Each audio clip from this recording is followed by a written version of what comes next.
everyone, and welcome to another episode of the Earth Station One podcast. That's right, folks. We're back, and we are looking at the 50th anniversary of Bionics. And you're going, Bionics?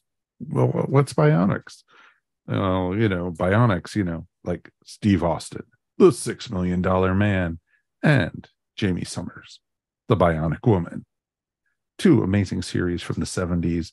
And sadly enough, all of us were there to watch it when it first came out. So we'll get our walkers, we'll get our Geritol, and we'll get around and talk all about it tonight. We got a great one. We got a great crew to talk all about it. Of course, returning to the show, of course, Mr. Bobby Nash. Hey, hey. And we have returning also Steve Fowler. Howdy, howdy, howdy. And of course, Mr. Mike Gordon is here. Howdy. You could tell by all the gray that's on the video. Yes, we were there. You know, we were all there. Yeah, we were all there. For years, I've been able to hide the gray with just shaving it off. Can we get bionic hair? That's my question. Can we rebuild that? No, either that or we'll have that. We'll have that just for men dye for the beards and everything, and we'll end up looking like Blackstone the Magician or something like that. So it's going to be a fun one. Please, if you guys want, we'd love to hear from you guys. Feedback at earthstation1.com is definitely the way to get in touch with us. So, Mr. Mike, take it away. I'm going to go run a mile or two, Yeah. I want to make clear that, and probably people could tell by the description of the episode and the artwork and everything like that. Yeah, we're not actually talking about the actual science behind Bionics. The term Bionics was first created in like 1958 or something like that. So yeah, that's not what we're here for. We're here for, and actually the origins of the TV series go back to 1972 when the book Cyborg was first released, which is what the first $6 Million Man pilot was based on. Yeah, we're here to talk about the TV series and the subsequent series after the $6 Million Man. So we can talk all about that and whether Bionics are still something that we want to see now. So Steve, let's start with you. What was your first, we've established that we were all there for the $6 Million Man series, but do you remember your first time watching the $6 Million Man and which episode it was, or? Wow, you're taking me way back there. So with me being born in 72, I was probably, I think 6 years old when it went off. But I do recall seeing, the episodes and having knowing who Lee Majors was. I mean, that was my, the guy, of course, named Steve. I was, we had an instant kinship, right? But as far as the actual, first episode that I saw, no. But of course had the toys, had comic books and things like that. And it's just always been a very property that's very close to my heart. Yeah. Bobby, do you remember your first experience with the $6 Million Man? I do not. I did. I was born in 71, so I was like 2 when it came on. Mike, we had some babies with this. Yeah. So yeah, I do remember watching it and falling in love with it, but I don't remember which was the first. I'm sure it was not. Probably wasn't one of the movies. It was probably when it was a series. But yeah, I don't have a full memory of that, but I do remember once I became aware of it that it was a lot of fun to go out and play that, pretending you could do those. It was probably the first superhero I knew, and being able to do going out and pretending you could do all these magical things, and hey, you could go out and get your exercise running in slow motion. That's awesome for guys like me that don't like to run. Yeah, you could actually do that. Look, I'm running bionically. I remember as a kid playing. My father had a pickup truck. I don't remember the model, but it was one of those that the bed of the pickup truck was wooden slats that could be taken out, and there was a toy there was a $6 million man toy that was a bionic arm that you could put this plastic piece over your arm. And I remember as a kid, I would crawl up under his truck and punch up through the boards. I'm sure your dad was thrilled with that. Oh, yeah, absolutely. Loved every second of it because it's like, you're scratching up my truck, boy. Yeah. But that's probably the biggest like toy memory I have is that, thinking I could break through those made my day. Mike, do you remember your first episode? Oh. Or the first time you experienced $6 Million Man? I think I was there fairly close to the start of it, if not, at the very beginning, but within like the first year or so. And because remember seeing, embedded in my head the opening, and remembering, seeing they showed it on repeat, the actual movie, and he's breaking up, and the whole thing, and I remember how awesome it was. And like Bobby said, he was a superhero. He was the first live action superhero that I got to see, because I hadn't seen Batman or Superman on repeats at that point. So Steve Austin was one of my first live action superheroes that I got to see, and he was modern too. He wasn't, back in the 60s or the 50s. And it was pretty awesome. But I was there within the first couple of years, and I remember him Bigfoot, and I remember, all those, different, spies and all that. It was really awesome. Yeah, I hardly remember what I watched last night. So that's I have not any way to go by as far as that goes. But to your point, Mike, I kind of feel like I was there, or at least I'd seen the first episode at some point, because even though they did air that clip before every episode, she's breaking up, we can rebuild them. They told that story at the beginning of every episode. I seem to remember seeing a longer version of it. Exactly. So, and that would have been the first episode, right? Like that would have been the pilot, because we would have actually seen all of that happen. So I seem to recall that, but I was instantly taken by it. Now, I was familiar with Batman and Spider-Man. I grew up with Electric Company, so Spider-Man was definitely on my watch list, and the Batman series was in syndication, so I was into all that stuff. But to Mike's point, all that stuff was filmed 10 or so years before, so this was modern. It was happening. This had a very modern look to it. I mean, it looked like it was that day, and in addition to the Bionics, the technology, the superhero-ness of it, all that, I just thought Lee Majors was cool. Like, I just thought like he was a man's man. He was cool. Like, and I think I'd seen him in Big Valley before that, as one of the brothers, as one of the Barbara Stanwyck's sons. I liked that show growing up, so I think I remember him from that, but I could be mixed up. I could have liked him like after I saw the syndication afterwards or whatever. But yes, I mean, he was the selling point, because there's really only like 2 regular cast members in this series, right? Him and Oscar. Yeah, well, and Rudy's there. Rudy too, pretty much. Yeah. Although we have 2 different Rudys, but also to your point too, when we're talking about him also being a superhero, not only that, as an astronaut in the 70s, an astronaut was a superhero. Yeah. We treated astronauts with much more reverence than we do today. Yeah. Because in 73, it was still like a thing. I mean, we were still it was just starting to fade, right? Mm-hmm. The moon program and all of that. So but it was always interesting, because the ship that Steve Austin was flying in was more of like a test pilot type thing. Yeah. Where it was testing to break some kind of barrier that would be used For the for moon. future space Right. flight, if I recall correctly.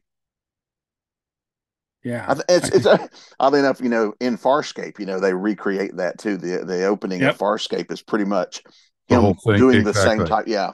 Yeah, I absolutely. remember it was like, oh, that's funny. That is I funny. love Farscape. I mean, and that's one of the reasons why maybe Farscape was like something that appealed to me, because it tapped into my love for $6 Million Man. But yeah, I do remember, and yeah, I remember a lot of intrigue, a lot of spy stuff, a lot of spy versus spy. And then, of course, I think towards like the later seasons, it got maybe a little ridiculous. Like certainly in the middle. Yeah. Yeah. So because it went on for 5 years, but I do remember the introduction of Jamie Summers, and you know, that was cool. Watched the Bionic Woman as well. So yeah, I was a Bionic fan, big time. Had the toy doll of Steve, The one in where the you could look jumpsuit. through his head and You look You at could look the through his eye. head. He had like, yeah, he had like mine was in the red jumpsuit though. And then yeah, he had a thing on his arm, he had a thing on his leg, I think. But yeah, and he had a bionic action. You could crank him, Yeah. so he would lift up this, I guess he came with like a big It's like an engine or something. an engine, like an yeah, engine right, a block big or something hunk of like machine Yeah. that he could lift up. Yeah, so because yeah, at the time they didn't have action figures, so Right, here's because he was the Big 12. right, he's a big Yeah. 12-inch, He so was the he, same you know, size he as could, the GI Joes at that era. he would interact Mhm. with my GI Joe at the time and my Big Jim at the time, because I had a Big Jim figure Yeah. as well. Yeah, Now he has the eye you can see through, correct? Right? Yep. Yeah, nice. so Yeah. did he come? Did he come in white? There was an astronaut version, and this was the one. This was Now, probably was my intro to him as a child, because then that's when I started recognizing who he was. The arm doesn't work anymore, but you know, he's got the red sneakers. oh, he's got the red sneakers. I actually got those at JoeCon or something like that. Sure. But Well, and I gotta say too, if you can hold that back up a second, Steve, look at how good the sculpt is on that. I was just about to say, like, the likeness of That him, is like, awesome. that is it. I mean, it is really outstanding. I know Yeah. the people who are listening to us, but let's, you know, Steve is showing us this is your original figure sorry. that you had, right? the original, yes. Yeah. Correct. So, yeah, he's showing us the figure that he had, that he got back in the day, and it's in great condition. I don't see mine was crushed. I mean, I wore mine out. So he is gone a long time ago. I don't have him, but I've thought to get another one at some point, but have not actually got to do that yet. But yeah, I have a couple of comics. I have the record, the story record, and all that. They marketed the heck out of this. And I bought as much as I could because I really love the concept. Yeah, he was a secret agent, right? Yep. Sort of. Is that what we're calling him? Yeah, he was. Yeah, he was like a freelance secret agent. Mm-hmm. You know, they would call on him and send him into things, and then other times he would just get into things on his own. Yeah, because he worked for the OSO, right? OSI, right? Sorry. Mm-hmm. And then Oscar was his handler. Yep. Oscar was also on the Bionic Woman. He was her handler. He crossed over. The Bionic Woman was on a different network, so it was very strange. Yeah, the last year I think they were on the same network for like 1 or 2 seasons. I think they were all on ABC at first, I think. Yeah, and then they canceled the Bionic Woman, and another network picked it up. Yeah, and so then they couldn't team up anymore. Yeah, yeah. So, really, the only Oscar and Rudy were the only ones that were. You know, Steve could not go, right? But because Oscar and the actors playing Oscar and Rudy were already in the cast, they were able to do them on multiple networks. And I know he did some other work prior to this, but this really made Lee Majors a big star. Mm-hmm. You know, I mean, this is I don't think he would have been romantically linked with Farrah Fawcett if it hadn't been for this show. Like, you know, like that he exploded in all sorts of ways and into a big pop figure, pop Yeah. culture figure. That stands to this day. I mean, we've seen him at conventions. Yes, He and Lindsay both attract huge crowds to their panels and their tables. they do, and not just older folks like us. Right. I think maybe the fact that it's on Peacock and it's easily accessible, and if you want to engage in this series, you have to watch the original because there hasn't been much since then. Right. I mean, we'll talk about a few of the things that have come up since the original run of the show, but really, the 5 years of $6 Million Man, and then the 4 years of Bionic Woman, three years Bionic of seasons are pretty much the bulk of everything. Now, Bobby, I know you read the book, correct? I did read the book, yes. Okay, yes. So first, let's go back and talk about the book a little bit, the introduction of the concept in the book and how closely the series or the pilot matches that. The pilot is probably closer to it than the series became. They obviously took a lot of licenses. One thing that's in the books, and it's been a long time since I read it, so if I get this wrong, please forgive me. But I do remember, like, not only was he bionically powered, but like there were things where like he could carry stuff inside of his body. Like the pilot opens with him leaving a submarine and swimming, from way out in the ocean to a place and breaking in. In the book, there was more to it than like the flippers were inside his body.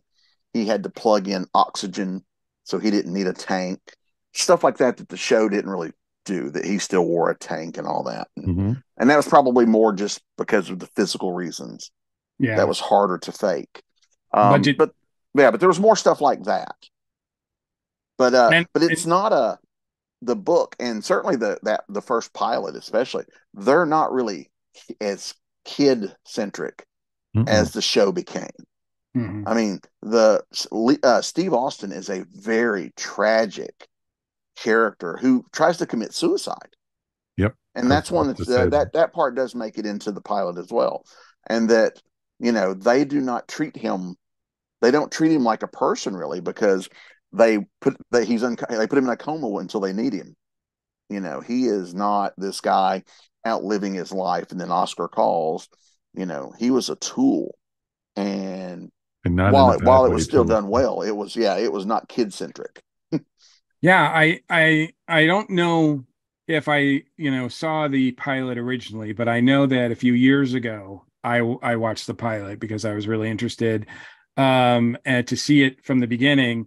And yeah, that was the tone. Mm-hmm. The story was a lot more realistic. And Steve in particular was a tragic figure in the sense that he didn't think it was cool that he could do all these things. Right. Instead, I mean, his life was over as he knew it, and he had a hard time coming to grips with that. Mm-hmm. And that was very interesting watching that. And I don't know how long, because it seemed like by the time the series started, that was done. So I don't know if he seemed a lot more personable, upbeat. Right. Now, does that sort of segue like the three original movies? Do they do that, or is it a big change from the first movie to the second movie? Yeah, he's a lot less tragic by the second movie. Gotcha. There's still some of that there, and also the first movie too. Oscar's not there, right? And so I think bringing Oscar in and making Oscar a friend Kolchak as well as a boss. Right, yeah, Darren McGavin was in the first, and he was not a friendly character towards Steve. Right. Steve, like I said, Steve was a tool that he used. Steve was a gun. Mm-hmm. He pointed him and sent him, whereas Oscar became a pal. And I love that Oscar Steve relationship in those going forward. Yeah. I mean, Oscar was sort of like a father figure in addition to a handler. Right. Steve, did you read the book, or do you remember anything about the tone of going back and watching those first few movies? Uh, didn't read the book. I definitely, it's something that I have just put on my list. When I was kind of researching for tonight, I'm like, okay, that'd be a good one to check out. But again, went back a few years ago and watched, kind of from the beginning, and it was very interesting in those first episodes and later into that first season even, what I came to know as the $6 million man really developed over time, as opposed to ever all of those things that are, he's known for now. They weren't originally in the beginning. The sound effects, Oh, right. Yeah, they're not there. Those didn't come along until later. And when I was watching it, back, I'm like, well, wait a minute, where's the sound effects? Yeah. And the sound effect was so much, especially in that first season, is so much more subtle. It's like when he would run, because they make a point to say that because he's using less oxygen, because so much of him is artificial, he uses less oxygen, he can breathe faster, he can move better. And they would have his heartbeat slowing down as he was running, and that was the sound effect in those early ones. It's pretty cool, but it's not as cool as what we got eventually. Yeah, it's not as catchy as the I would argue that the Bionic sound effect is probably like outlived the show, anything else about the show, because I think in terms of pop culture, even if you've never seen an episode of the $6 Million Man, you know what it means when someone tries to lift something and goes like it makes that noise. Like it's almost like you don't have to watch the Twilight Zone, but if something freaky happens, you go dee-doo. Like it's just like there are these things that are ingrained in us, I think, in our DNA now. Or they're running in slow motion. Yeah. Well, and that sound effect started. And that sound effect was first used for a robot. That's how we knew that the guy had been replaced by the robot, was the sound effect. And who of us hasn't, like, as a kid, I remember being in a swimming pool and getting that effect of running in slow motion.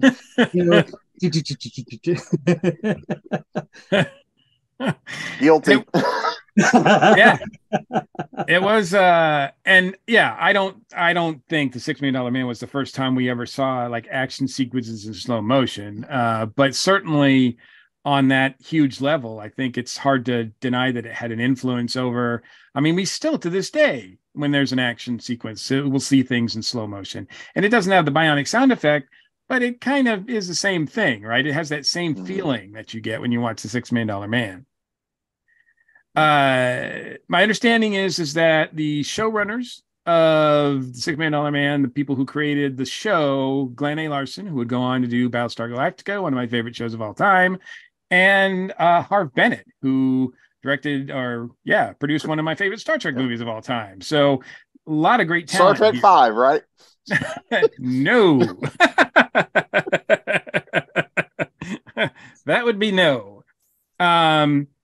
So two great creative forces, two guys who have created a lot of great things in my life. And this is, I don't know if it's the first time they're working together, but certainly it works, what they're doing here. And then adding Kenneth Johnson, because he worked on it as well, because he ran Bionic Woman.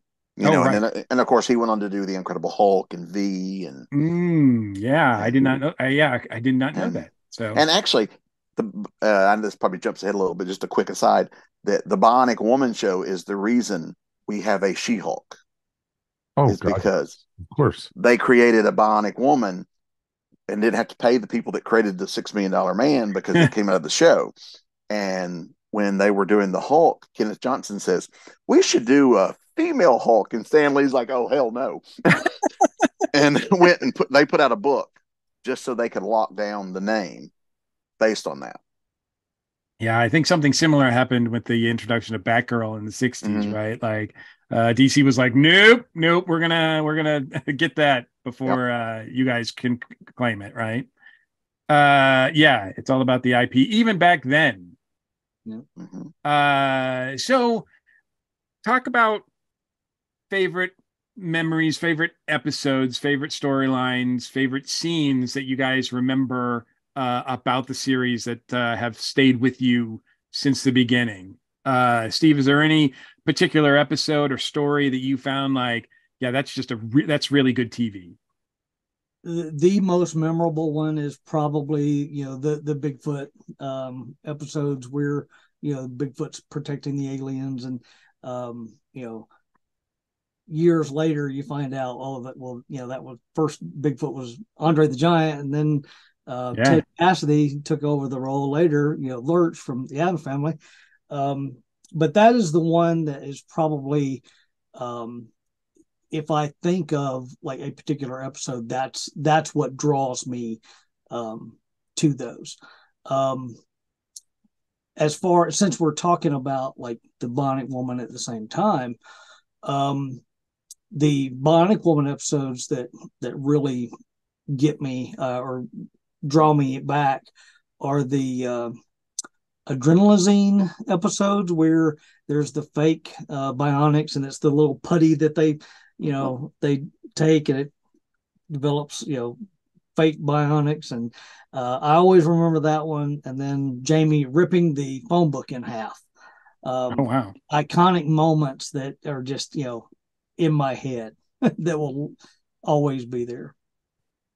Absolutely. Bobby, what about you? Any over the years, I any think solid ones? I certainly think we're probably all going to mention Bigfoot, because that scene where Steve hears Bigfoot for the first time, and Bigfoot comes, stomping down through the forest at Steve, and they fight.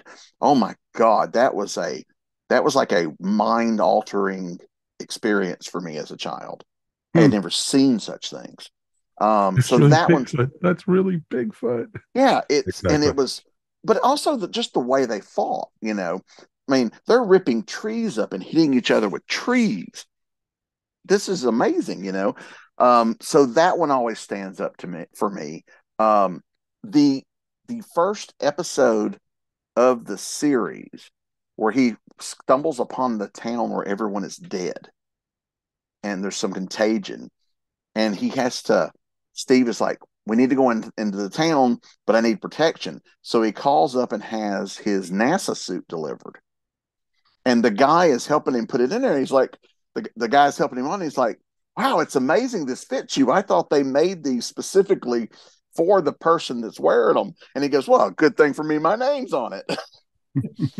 And I thought, that one always stuck with me. And then, of course, talking about Bionic Woman, the fembots are obviously yes, a big that was on my pop list. culture. It's on my list, definitely. The Kill Oscar series. Oh my God, the scene where Oscar is replaced, and the robot Oscar and Steve are fighting, and Oscar rips through like the reception desk in that hospital, and is like tearing through walls. Yeah, as a kid, I ate that stuff up. Yeah. It was always, to me, and that's one of the things that I was disappointed in when I would watch something like the Hulk or the Spider-Man show or whatever. Because to me, growing up with superheroes like Batman, the Batman series, I liked it when characters fought other characters. Mm-hmm. And especially, I mean, it's not so much the case with Batman, but when superpowered beings fight each other, it just to me is like the best. Like it's just awesome. And you could really see that on $6 Million Man. Now that wasn't every week. No, certainly. Unfortunately, I think that only kicked in like, do I want to say second season or so? Like it wasn't right away. Like it was a lot more realistic, right? In the first couple seasons or first season or so. Yeah. Well, I mean, there were. I think the robots came out in the season 1. I want to say that season 1. Okay. Yeah. And the robots and the guy who created the robots in season 1, it's his son, I think, that creates the fembots. Yes. So there's like a connection with all of them. Yeah. Okay. That makes sense. That sounds. But you're right, because that was a great team up between the Bionic Woman and the $6 Million Man, because it was like the first two. Part 1 was, and part 3 were Bionic Woman. Part 2 was on Bionic. So it was pretty. Yeah, that was a good one, because there's that bit where, because the Oscar's secretary also gets replaced, and she's attacking Jamie in her apartment. And I remember Jamie, because they couldn't be in every episode, like for the $6 million band part, Jamie's kind of sidelined, and she leaps out her building and lands wrong and shatters one of her bionic legs. And so she's taken off the board, until her episode comes back around. But yeah, good stuff. Oh, just and it was just, again, it was like, it was different from anything we had seen. Yes, the fembot faces look kind of cheesy now, but that was really cool. That's what we believed. That goes back to seeing it as a child versus an adult's mind, right? Yeah, kind of reminds me of the the movie version, the original movie of Westworld. When they take the masks off, the like Yul Brynner and all that, those bots kind of look kind of similar. Very similar. Yeah, just a bunch of like diodes and that same sound effect. That that computer sound effect. Exactly. And they even copied it into Austin Powers. Oh yeah. Oh yeah. Exactly. Yeah, definitely. Because people don't realize, when Austin Powers was doing that, like, the $6 Million Man, those were spy shows. I mean, exactly. Yeah, he was like a super powered James Bond in a way. So that was pretty cool. Especially earlier, he was even in tuxedos a lot and a lot more suave. As the show went on, he became more the everyman kind of. So he was still that tough manly man, but he was those leisure suits. Yeah, he dressed like a normal guy. But it was the 70s, folks. It was the 70s. It was the 70s. Yeah. But I always loved the ones too where they were out, and I always enjoy these kind of things where they're out in the mountains running or in the wilderness doing something, or they ended up on islands a lot that were really just the back lot at wherever they were filming. But backlot of Universal. Yeah, because you recognize like, oh wait, they're on Gilligan's Island. Oh wait, they're they got to run into the skipper. Yeah, and like I think every show at one point is filmed on that set that they used in The Good Place a lot. That old town that that set shows up as multiple different countries during the run of the $6 Million Man, the Bionic Woman. So. Mike, any additional stories that you can recall? Yeah, one of the ones that I loved was the Death Probe storyline, which was really awesome. Remind me of that one. There was a Russian probe that was supposed to go to Venus, but it crash landed into the United States, and it was programmed to defend itself against the harsh environment of Venus. And basically what ended up happening was that basically instead of, it was programmed to basically destroy anything that got in its way. And it was headed towards a small town in Northern California, of course. And Steve Austin had to go and try to fight it. And it was defending itself. And it was more than a match at first. It was a two-parter, if I remember correctly. Yeah. It was like a big tank. It was like it almost looked like a Dalek on steroids. Wow. And we had two of those because in the last season, the Death Probe Returns. I guess it was reawakened and broke out of wherever they had Area 51 or wherever they had stuck it. Yes, but it was a cool. Yeah, it very much reminds me of the Daleks. You're absolutely right because it does have that arm probe and exactly, and it had the arm probe with the claw on the end of it, and was able to would like knock Steve out of the way quite often. And actually, it was a fun storyline, and because then as it was heading to the unsuspecting little town up in Northern California, nobody, you were like, oh my God, is he going to be able to stop and save the poor people of that town? So it was awesome. It was a really cool thing. I had, for the longest time, I had a memory that I was not sure about at all, but I had a memory of Steve Austin, Lee Majors, and Shatner, Captain Kirk, like fighting each other. And I was like, did that really happen? You know, not too long ago, I researched it and I was like, oh, they were in an episode together. And the episode is called Burning Bright. And it was, I think, second season.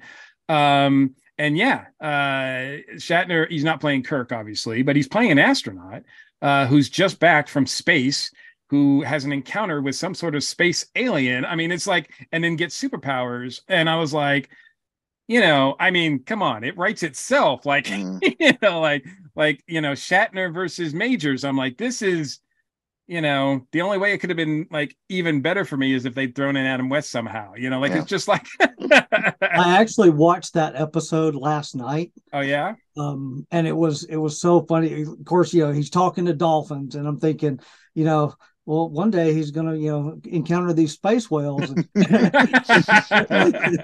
And years later, they spoofed the fight when Shatner had that Shit My Dad Says show. There is an episode, Lee Majors comes on, and they're both interested in the same woman. And like Lee Majors shows up in the red like tracksuit. And they have this fight that's parodying how they fought in this episode. And it was pretty funny. I love how they emphasize mind control. It's like do, and it's like, you know, out, you know, back and forth to the camera. It's got its own sound effect, right? Oh yeah, because they would zoom in and zoom out. Yep. Yeah. And of course, I really was impressed with the introduction of Jamie Summers. I love the episodes that featured both of them, the storylines that featured both of them. I remember being kind of bummed when, not that she got her own show, because Lord knows, I mean, she deserved it, but and she could carry it, but I really liked them as a couple. And anything that really kind of got in the way of splitting them up, certainly when she went to the different network and they hardly ever interacted, I was kind of like, well, that sucks, because I think they make a great couple. I think that Lindsay Wagner and Lee Majors look good together. I mean, they had chemistry, and I was really in favor of them as a couple. So I remember that. And yes, I mean, I liked Lindsay so much and that character so much that I did follow her into her own series. That was a no-brainer. Double the Bionics every week, right? Yep. Yeah, that second one with Bigfoot, where they're on the crossover, where they're trying to stop the volcano, that's pretty impressive, with the three of them Bionic characters trying to get up the volcano before the heat gets to them. That's a really impressive, the way they shot that. Because, you know, back then we didn't have CGI and all that, so they would intersperse like real volcano footage with the fake volcano footage, but they did it in a way that, as I was watching it as a kid, I believed it. I mean, I absolutely believed that they were there and it was that hot, and so yeah, and I think it kind of still stands up, even though I now know how they do these things. I think that some of those things still stand up. Let's talk a little bit more about Jamie. Steve, do you remember the introduction of her? I mean, she was not called the $6 million woman for whatever reason. I guess maybe even back then women weren't getting as much as men. So she, wow. So the $4 million woman didn't have the same ring to it. Exactly. The 10 cent. No, just kidding. The 10 cent on the dollar woman. But I mean, she had different powers. Instead of seeing, she had a bionic ear, right? That was pretty cool. Yeah. Did you follow her show as well? Oh yes. Like you said, you know, twice the Bionics, right? Definitely watched that one. Again, some iconic moments there. I will never forget her ripping the phone book in front of her class. And, you know, at that point, her class was kind of rowdy, and, you know, she rips the phone book in half, and they're like, okay, we're going to chill out now. But definitely them together, like you said, was something that Of course, my sister had the Bionic Woman doll, and but occasionally I would snatch it, and they would go off on adventures together and things like that. I don't even remember there being a Bionic Woman doll. Isn't that awful? Oh yeah, I remember those. Yeah. What did you do? Did you put it up to your ear? Could you like like hear things? I think don't know. Like the when you turn the head, I think it went. Because that's what she would kind of, do. She'd pull her hair back and go. Yeah. Those ear on television. Go ahead. Sorry. The thing that with all of these are we mentioned William Shatner, but the guest stars, that was one thing. Like in the 70s, like they would throw guest stars everywhere, and I watched an episode tonight where Mike Farrell from MASH was on it, and then the episode immediately following that, Pat Hingle, who later played Commissioner Gordon in Batman '89, but just so many different folks, George Takei, Carl Weathers, tons of guest stars. Andy Griffith did a Bionic Woman episode. Bionic Woman. I remember that. Yeah. So yeah, good stuff. Like Sonny Bono, I was in one, and but yeah, they would get all kind of people. And also, we talk about Rudy. We had two different Rudys. Alan Oppenheimer, who is probably best known as Skeletor, the voice of Skeletor, was the original Rudy Wells. Wasn't there for the initial? Wasn't there a third one? There was a different guy. Yeah. Yeah. That's right. You're right. Mike. I don't remember his name. I had it written down. But yeah, there were Martin Basom. Okay, because Rudy was involved with Steve in the pilot. Like he's the guy that checked Steve out before Steve could get in the plane. So so after they crashed, he's the guy that calls up Darren McGavin's character and says, "I think I have a test subject for you." It's interesting though, from my memory, who I remember as Rudy was Martin Brooks. Martin Brooks. That, I guess from the Bionic Woman is where he, was more present. But that's the Rudy from my memory from childhood. Well, he was the Rudy in most of them. Because like Alan Oppenheimer was not in every episode. It was just when they needed Rudy. Yeah, only for about a year. Yeah, for the first season. And then after that, it was Martin E. Brooks, and he did both shows because Oscar, even when the shows were when there were different shows, Oscar and Rudy were in both, but Oscar tended to be in $6 Million Man more, and Rudy tended to be in Bionic Woman more. Yeah. I guess as they were splitting up. Yeah, I think you're right. I do kind of recall that now that you mentioned it. Yeah. I have to believe that one of the reasons that Lindsay Wagner got her own show was because Wonder Woman was a big hit at the time. Oh yeah, sure. Yeah. And so she was kind of, they were trying to jump on that bandwagon because it does seem odd back in that day, that time. I mean, women didn't have too many action series. So, and Wonder Woman came out in 1975. So I have to believe that, ABC was like, oh, let's see if we can get that on, get a piece of that pie, right? Yeah, because Bionic Woman started in 1976. So yeah, you're probably right. You're probably absolutely right. Yeah, it didn't last as long. Wonder Woman lasted, because maybe they bounced off each other because that first season of Wonder Woman was set in World War II. And then when they came back after season 2, they brought her up to the present. So where she became a secret agent. Right. So that's what I'm saying. Like maybe they bounced, like they must, I don't know. If they didn't have a relation, I find it hard to believe that there wasn't some sort of, not collaboration, because I think it was two different networks, but I did really appreciate, I can't remember if the story was any good, but I did appreciate a few years ago, Dynamite came out with a crossover with Wonder Woman from that series.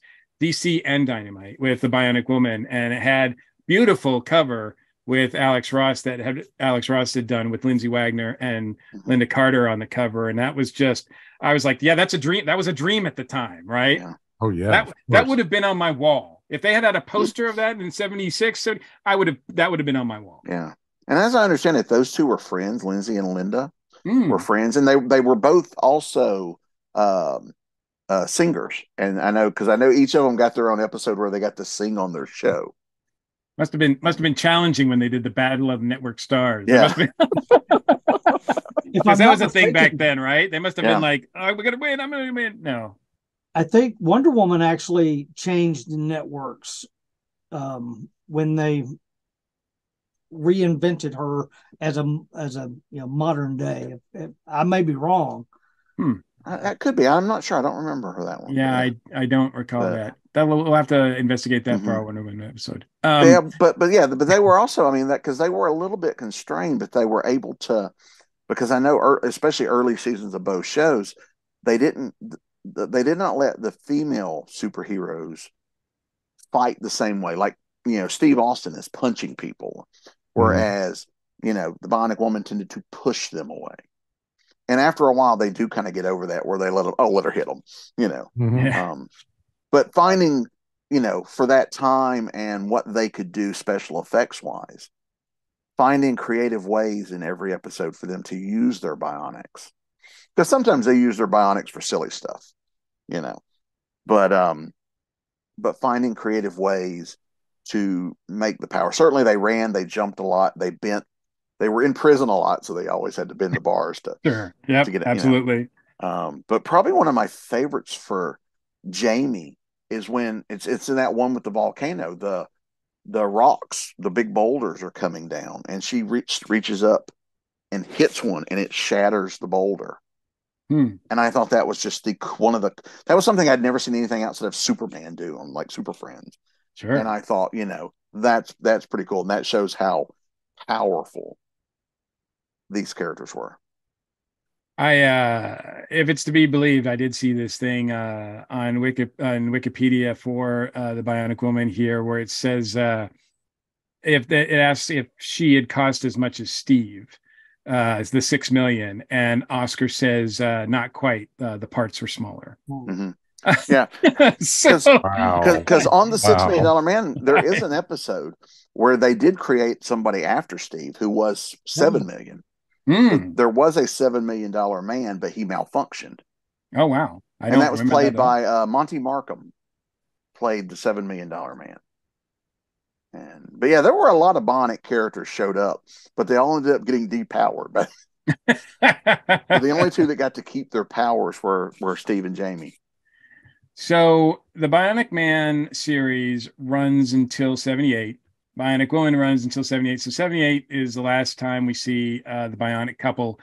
And then they go on ice for quite some time. Until the 80s. Yeah. Until the 80s isn't that far away, but well, I think it's like 84, 5. Right. So there are some movies, reunion movies, as you called them, after the series. I don't know how many of those there are. 3. Three. Okay. So there's 3 there. Each one was. My question to you is: are they any good? They're okay. They're cool little revisits with friends. The stories are, and in each one of the first 2 especially, were even though they were reunion movies, they were also backdoor pilots. Oh yeah. The first one was setting up Steve's son to be the new Bionic Man, to get his own show, and that didn't work, wasn't it, or something like that? Tim Shanley played his son, and then the second one set up a new Bionic Woman, played by Sandra Bullock. I remember she was in one of them. Yeah, for her to get her own show, which did not happen. And then the third one was just where they got married. The third one is really bad. The first 2 have got some good moments. The third one's pretty bad. Are they together in the first 2? They meet back up in the first one. They haven't seen each other in years, because the precept they use in the series was Jamie had lost her memory. So she doesn't remember that she almost married Steve. She knew Steve, but she didn't have those memories. So she didn't have quite those feelings. Something happens between the end of her series and the first reunion movie, and she remembers. And so the first movie is them getting back, Oscar does some chicanery to get them back in the same room together. And, that kind of rekindles that. And so they do become a couple that runs through that. And then they get married in the third reunion movie. And Steve, do you have any, are they any good? It's other than the, obviously, time wise, that first movie wasn't it like mid 80s? Yeah, something like that. Yeah, 6 years, and Steve's got a grown son, who is happens to get Bionics, and so Lindsay is Jamie is a mentor to him.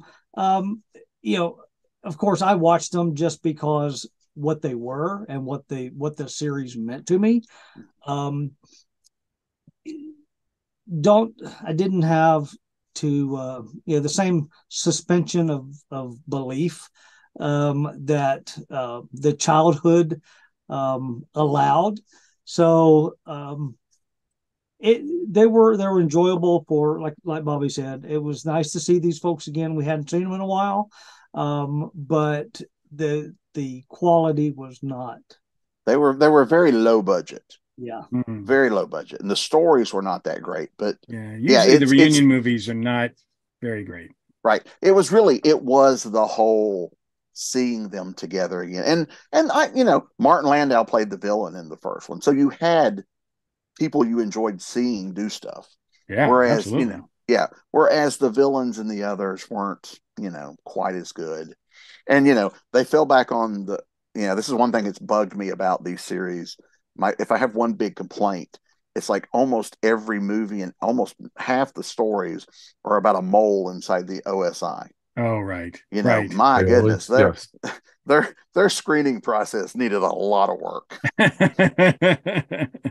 Another one, jeez. And so outside of that, nothing Bionic. We hear rumors here and there. There's going to be a new $6 million man movie, et cetera, but obviously with costs being what they are, it's like, is it going to be a comedy at this point, or what's going to happen? I think Chris Rock is associated with it for a while, or whatever. Mark Wahlberg was for a while. Mark Wahlberg was involved in the $6 billion man. Yeah, Jim Carrey, I think, was attached at one time. And but then out of nowhere, in 2007. We get a Bionic Woman series on NBC starring Michelle Ryan, and it only goes to 8 episodes. I was very excited for this. I like Michelle Ryan a lot. I thought she was great. Katie Sackhoff is in it. I was like, done by the people that did Battlestar Galactica. Done by the Battlestar Galactica people. I'm like, how can this be? How can you mess this up? Well, they messed it up. I don't remember enough about it to know what went wrong, but my God, it was not good at all. Unfortunately, did you guys see this, and what did you think? Guys, Steve. I watched it. Again, fondness for the characters and what they were. I was excited to watch it. It could be a little bad. But I would continue to watch until you just drove me away, kind of thing. Hooked on Bionics. Yeah. But that's a book title right there. But no, overall, I did not hate it. I would have loved to have seen more. Them expand on that. I would still, even today, love to see somebody do something with this property that meant so much to me as a kid. Yeah, I thought they assembled a good cast. Michelle Ryan is fantastic. Miguel Ferrer and yes. Oh crap! I'm blanking on his name. The guy from Doctor Who and Battlestar Galactica, Mark Sheppard. Mark Sheppard was one of the villains. Katie Sackhoff is never not good, And she was and Bionic too, if I'm not. and playing a villain. So, Yep. it was a lot of, she had a lot of scenery to chew. Bionic on Bionic violence. Yeah. But something in the story just wasn't there. It Didn't have that magic. Yeah. There was something missing that just did not quite grab me. Yeah. Mike, did you check it out at all? I watched the first episode. It didn't hold me enough to take me further. Yeah, it's I was watching it and I was like, oh, I hope this gets better. And when it was gone after 8 episodes, I was not crying, except for the fact that, damn that potential, right? Because like you guys, I think this is a great property. I think it could still be great. I think that now, I mean, it could be just as feasible and futuristic as it was 50 years ago.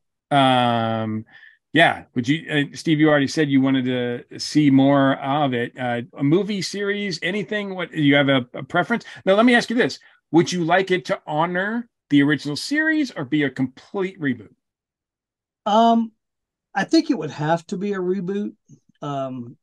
Just based on the technology, it's interesting to go back and look. And of course, everything back in the 70s, anything computer related was, designated by blinking lights, Of course. And that sound effect. Oh yeah. Exactly.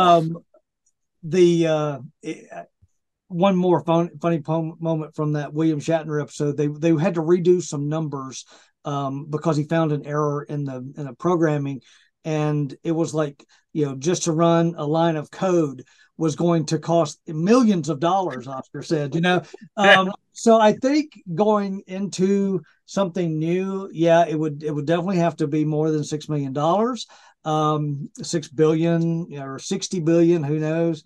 It is that, if it's a government branch, 700 million, a billion. But yeah, I would love to see a reboot of this from a serious actor, that takes the part serious from an action standpoint. It could be great. Yeah, I think the potential's still there. Bobby, would you like to see a complete reboot or prefer them show some history? I almost think it needs. Lee's still with us. Lindsay's still with us. Yeah, I was gonna say if you could, if you didn't want to do a complete reboot, you could still do a one that's like that mentions, well, in the 70s, this was where this program got started, and then you go on about your business, but so I think it would be, that would be just one of those nice little winks and nods. And then if, say, Lee or Lindsay wanted to be on it, then you've got, but yeah, it's, I would love to. I don't want it to be a comedy. Right. I don't mind it having comedic elements, but I don't want it to be a comedy. I want it to, which has been Hollywood's thing about taking old action shows and making them, out and out comedies. And I agree with Steve. I think it would be much better as just a straightforward, action adventure, thriller kind of show.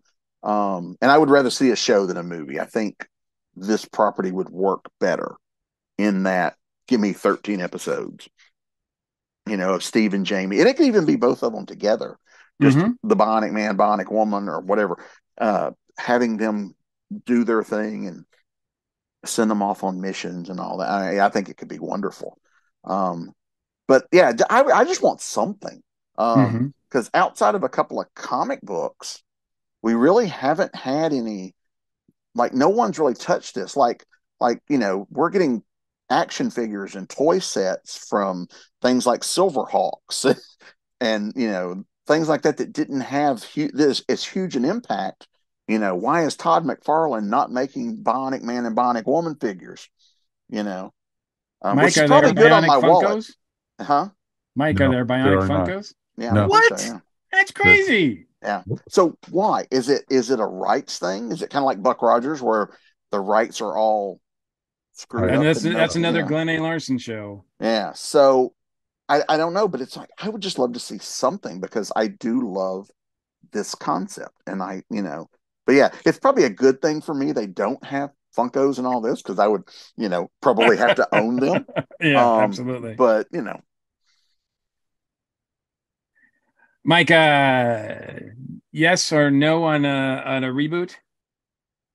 I would love to see a reboot if it's done seriously, and because especially with CGI nowadays and the effects and everything, it would be no problem. Seeing these characters come to life. I would love to maybe do like a next generation type thing, like where there's a handoff, like had been mentioned, from Steve and Jamie. I think that would be pretty amazing if they did that, but it would have to be done properly and not. And I'd be shocked if they're on some writer's floor, right now, or their desk or their computer, that there's ideas already floating. They're all in strike right now. And it would be foolish if they didn't, especially with how much nostalgia is around nowadays. I think it's right for the picking. And not just nostalgia. It seems like, the studios just they're afraid to go on any new concepts. So they're digging up everything they can that they have in their vault. God, yeah. It's a sure bet. Yeah. Yeah. And I would say that, we've seen it's not a sure bet. Well, but yes. It certainly would get eyes on it if it was done correctly. And I agree with you guys. I would like to see it be not too serious, but fun, but not comedic, not like a satire or anything like that. And I don't know about getting the original cast and all that. I think I would prefer something along those lines, or at least some sort of history like that, as Bobby mentioned. But it has to have the theme and the music by Oliver Nelson, because I think in addition to the Bionic sound, that theme song and that opening for the $6 Million Man is probably one of the one that's the best, and it's embedded in my mind of the 70s. You hear it, you know where it's at. Absolutely. Oh yeah.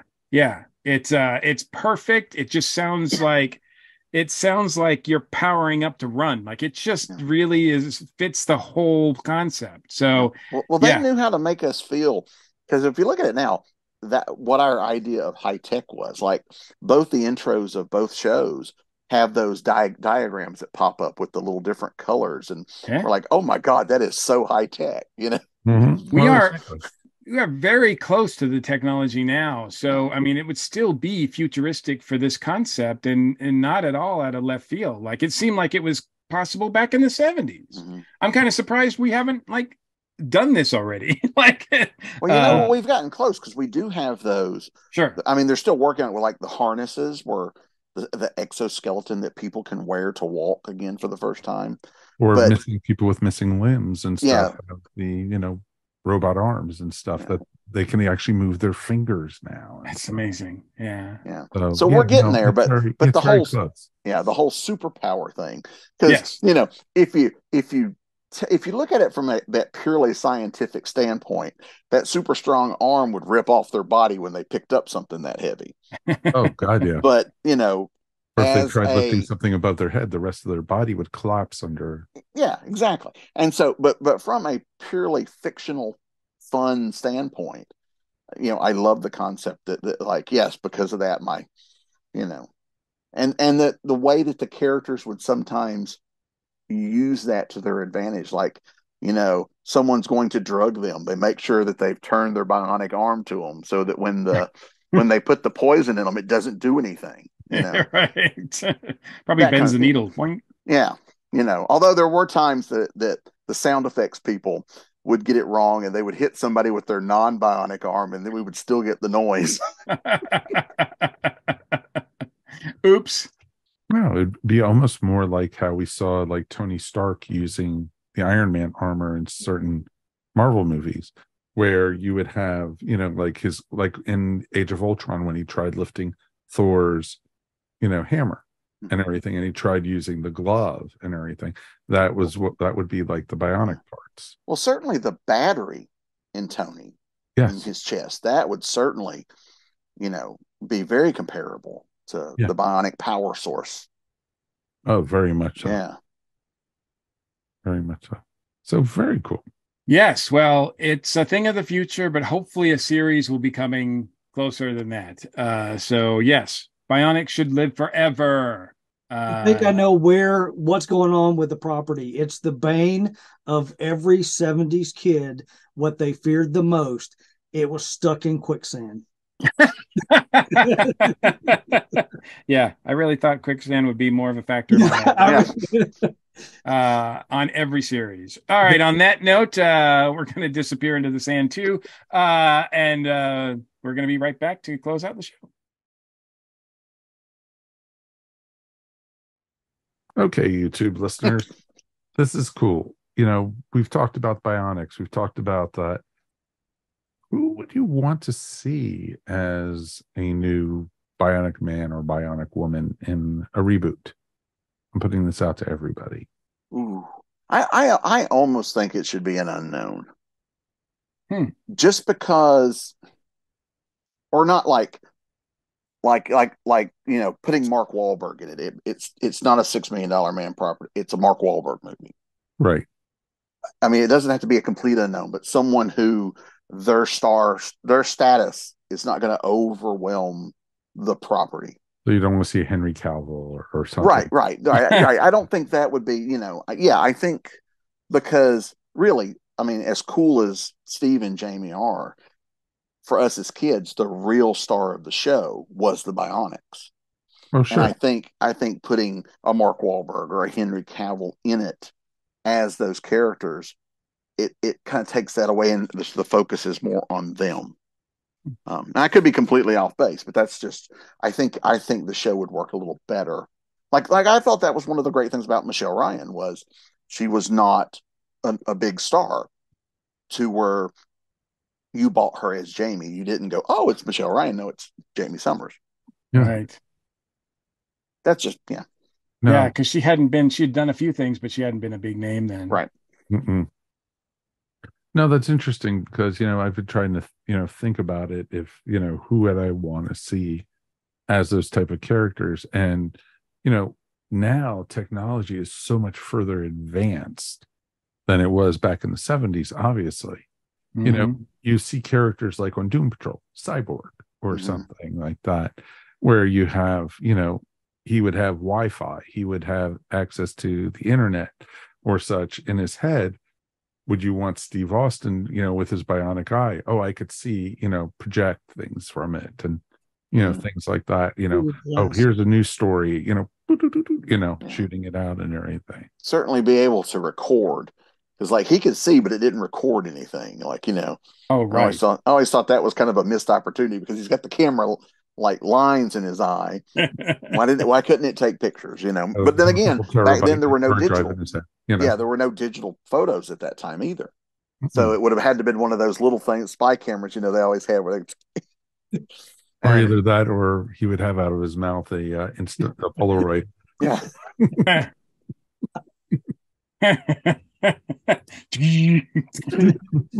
So shake it.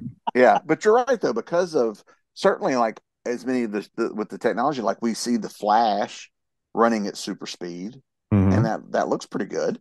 So we can certainly do it. You know, the leaping, the jumping, certainly the use of the Bionics could be a lot more advanced than they were in the original show because they can do more on that same type of budget. Oh, they show it all the time, like in Superman, like in Superman and Lois, or, you know, in shows like that, you know, you have him lifting a building or lifting a car without any problems or anything.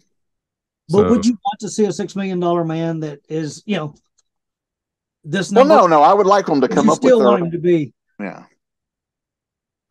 Well, I think they would have to come up with their own way because, I mean, it took them a while in the show to come up with the slow motion because in season 1, there are a lot of like distance shots where we see him running really, really, really fast. And, you know, they couldn't, the only way to do it was to shoot it and speed it up. And so it didn't look good close, but from a distance, you could see him really going that fast. So I don't know. I don't know what, you know, there is something nostalgic about the slow motion running, you know, but then again, we've seen that in other things too. Like, you know, as much as I dislike the Justice League movie that came out recently. That great bit in there where the Superman is throttling them and the Flash is running and Superman is keeping up with him, but it's all in slow motion. I thought that was a really well designed scene. And the look on Barry's face.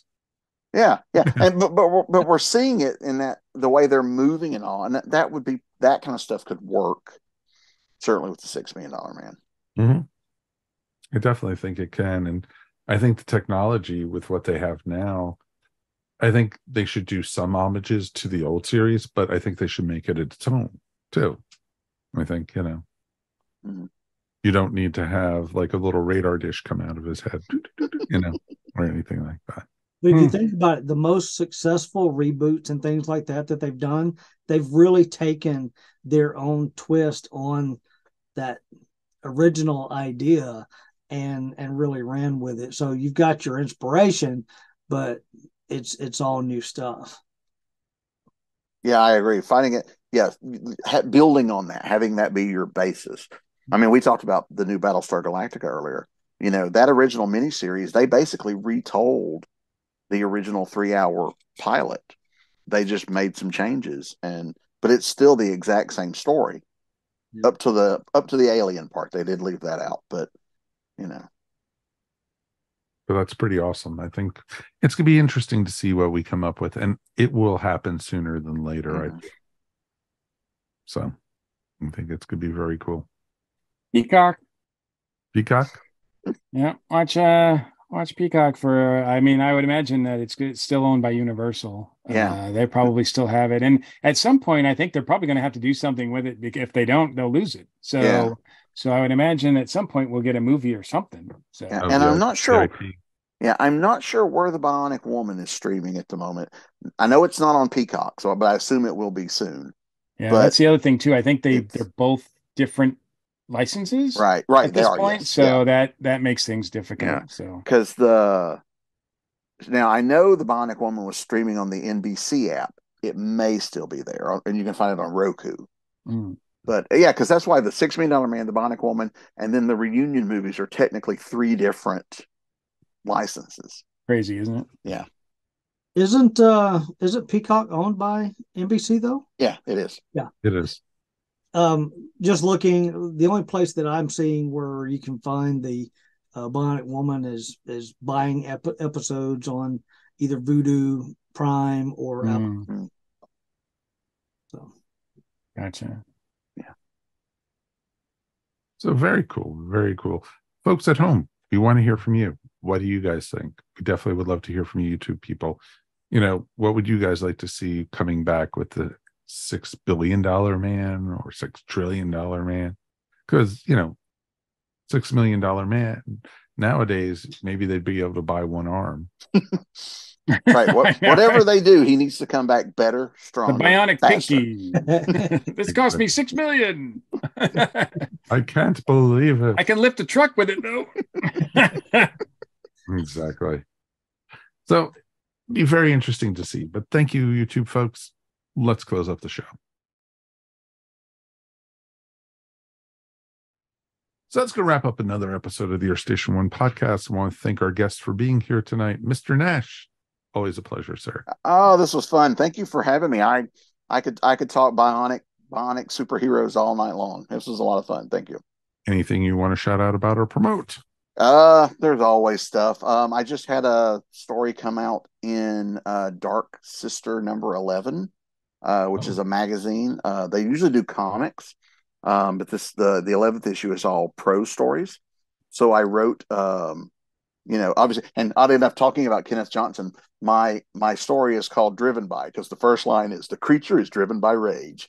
So, I stole that from somewhere. I can't remember where. But that is on sale now. And then there's more stuff, the usual places, BobbyNash.com, et cetera, et cetera. Blah, blah, blah. Do you have blah, any blah, blah, coming up? The usual. I'm just going to put that up. The usual. Do you have any cons or anything coming up? Actually, no. I am until August, I am pretty con free. I'm doing one thing at a bookstore in Marietta on June 21st. I'm teaching a little 2-hour panel on writing and creating your own comics. But other than that, as of right now, I have nothing until August. Wow. I know. I'm sure that'll change, but as of right now, I'm kind of easy. Uh-oh. Bobby Nash is a droid. He's not He's real. available. So, yeah. So, and Mr. Fowler, thank you so much. Absolutely glad to be back. It's been about a year since I was last with y'all, but I always enjoy chatting with you guys. Love listening to the podcast, so always a joy to be with you. Dude, it's always a pleasure to have you. I feel like it's been that long. Sorry. It's just like, wow, it goes by so fast, doesn't it? It does. Exactly. I'm just happy to get out of the airlock, Well, JD's been in there for 700 episodes almost, so you're tagging along with him. That's right. So, but very cool. Anything you want to promote, Steve? Just a shout out to something that I'm going to be attending at the end of June. My son is big into Nerf guns and modifying them and all of this. And there is a HvZ EndWar up in Charlotte, North Carolina at the end of June. It's put on by a local group here out of Atlanta. But my son wants me to go up there with him. I did one a few years back, 2019, down at Statesboro at the college down there, and best time of my life. We had running around just shooting Nerf guns at everybody. So it's a great time, and everybody way to take care of frustrations too. Absolutely. That is pretty darn awesome. That is really, really awesome.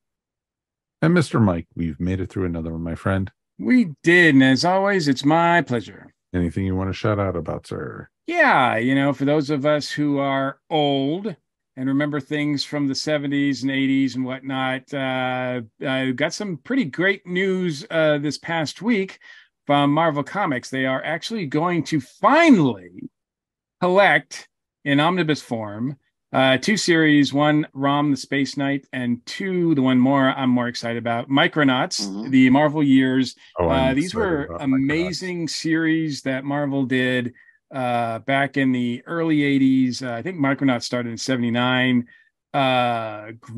Great stuff that's finally being reprinted because I guess the Hasbro license is no longer with IDW solely exclusively now. So Marvel's able to do this. And I can only hope that they will get the trifecta and that Shogun Warriors will be out too, because I love that series as well. I wasn't so much big on ROM, but Micronauts and Shogun Warriors, I'm very excited to see those in a nice prestige, high quality format, because my back issues are falling apart. Like if I'm afraid to read them because I'll just turn to ash.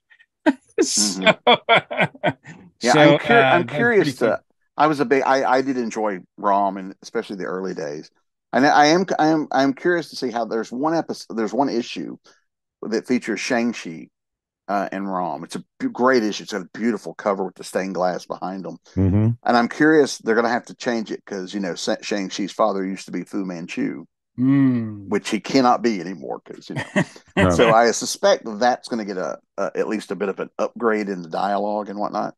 Well, that's the other thing that's cool about this too, is that there's a lot of things that even in the MCU that they've kind of had to work around or allude to that have their origins in the Micronaut series.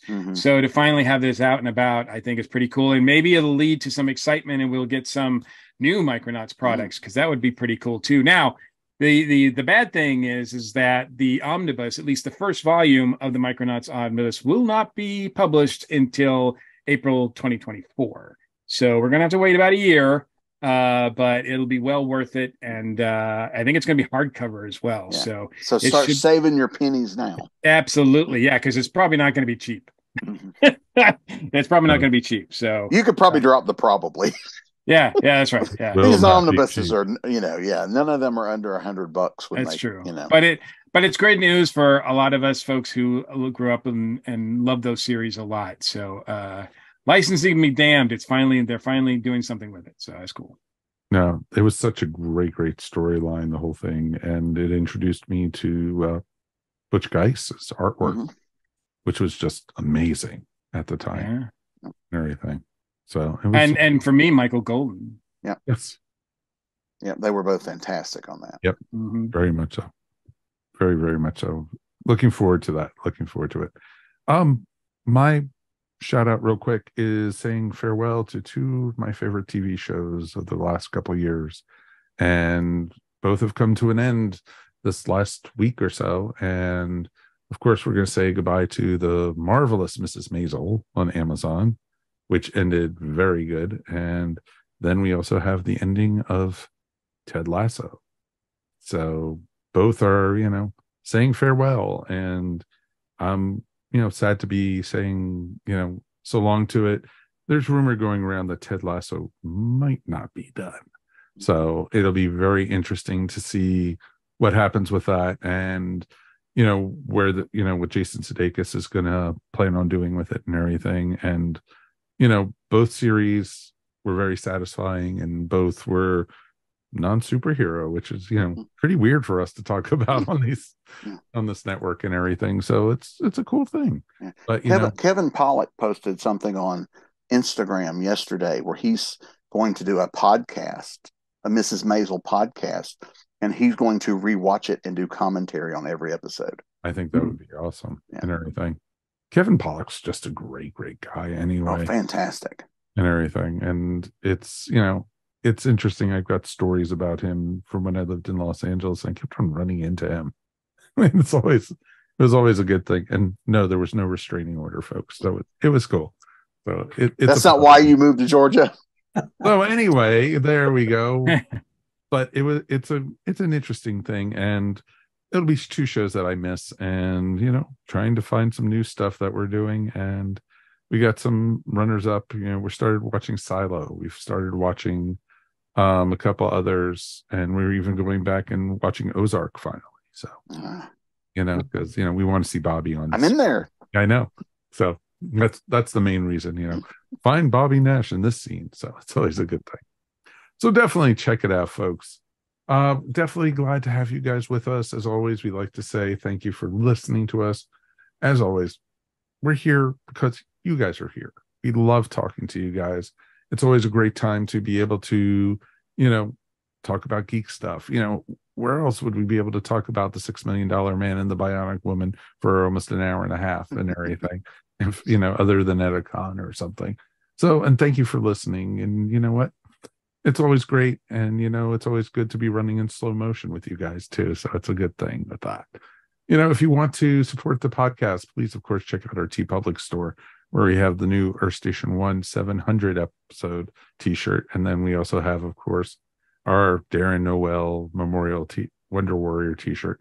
So definitely check that out. All of the Wonder Warrior t-shirts, of course, every penny we get from that is going to charity.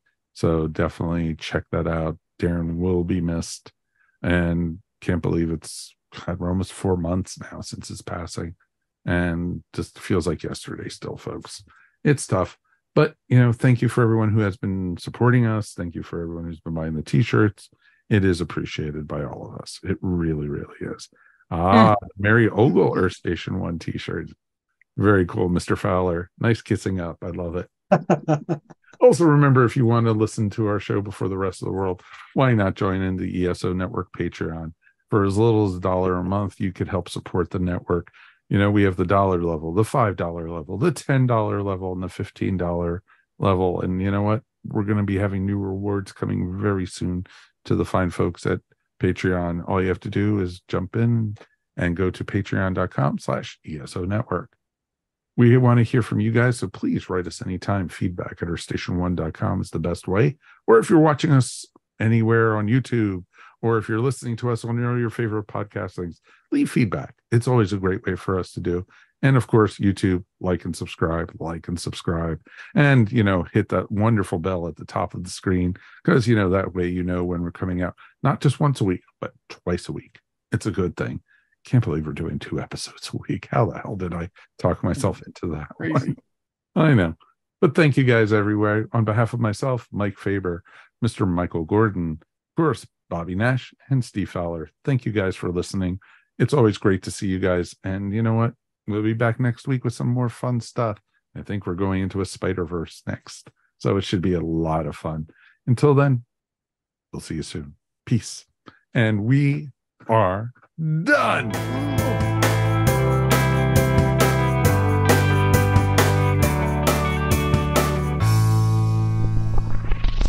You're listening to the ESO Network, your station for all things geek.